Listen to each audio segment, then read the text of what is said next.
नमस्कार। आज बात करते हैं हम एंटी माइक्रोबियल रेजिस्टेंस के बारे में। जैसा कि नाम ने बताया, anti microbial resistance is the ability of the micro organisms like bacteria, viruses, fungi and parasites to withstand the therapeutic impact of the previously efficacious drugs in order to combat them. यानी कि simple भाषा में हम इसे ऐसे समझ सकते हैं कि जिस डोज पर अभी तक एंटीबायोटिक हमारे लिए वर्क कर रही थी या जितनी सिंपल एंटीबायोटिक हमारे लिए वर्क कर रही थी, अब हमें उससे ज़्यादा स्ट्रेंथ की या उससे ज़्यादा कॉम्प्लेक्स एंटीबायोटिक रिक्वायर्ड हो रही है। So presently we are living in a post-antibiotic era, which is also called as the silent pandemic.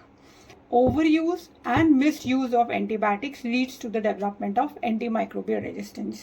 मैंने दोनों वर्ड्स को बहुत ही सोच समझ के यूज़ किया है कि अगर हम जितनी ज़रूरत है उससे ज़्यादा यूज़ कर रहे हैं, ओवर यूज़ कर रहे हैं, तो वो भी हमारे लिए खतरनाक है। और अगर हम उसको मिस यूज़ कर रहे हैं, यानी कि सही तरीके से इस्तेमाल नहीं कर रहे हैं, तो वो भी हमारे लिए ख़राब है।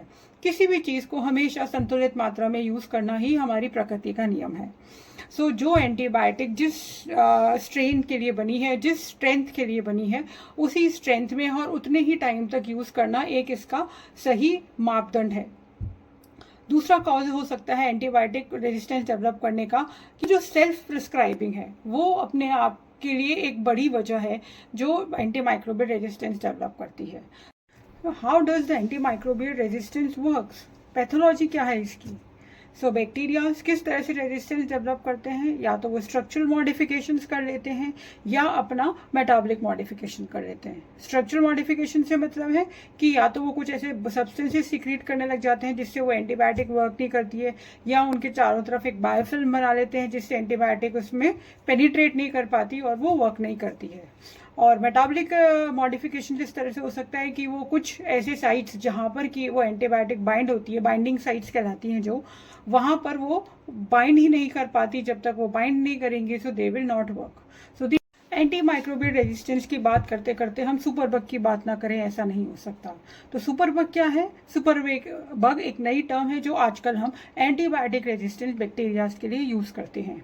तो जब भी हम एंटीमाइक्रोबियल रेजिस्टेंस में जा रहे हैं तो हम क्या कर रहे हैं? हम तीन तरह से अफेक्ट होते हैं। एक, हमारा इन्फेक्शन जो है वो कंट्रोल नहीं हो रहा है, so that will need the more longer hospitalisation. Secondly, the chances of spreading the infection also increases, because जितने देर तक आप बीमार रहेंगे तो आपके जो नियर एंड डियर वंस हैं उनके लिए भी वो रिस्क बढ़ा रहेगा। And it will need the second and the third line और the third generation of antibiotics to work over you or to make you heal better. So that will be more expensive and more toxic to you. Lengthy recoveries impact your economic productivity.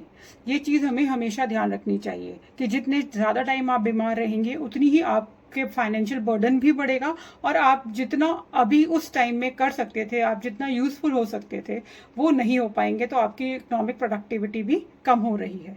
तो हमारा take home message क्या है इस video के बाद? पहला, first follow a hygiene practice.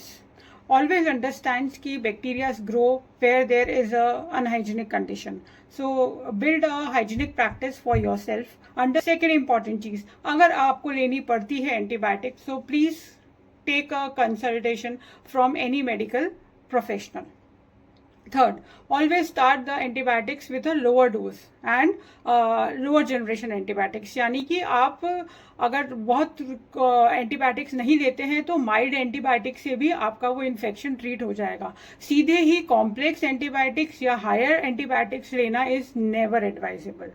And take care. Thank you.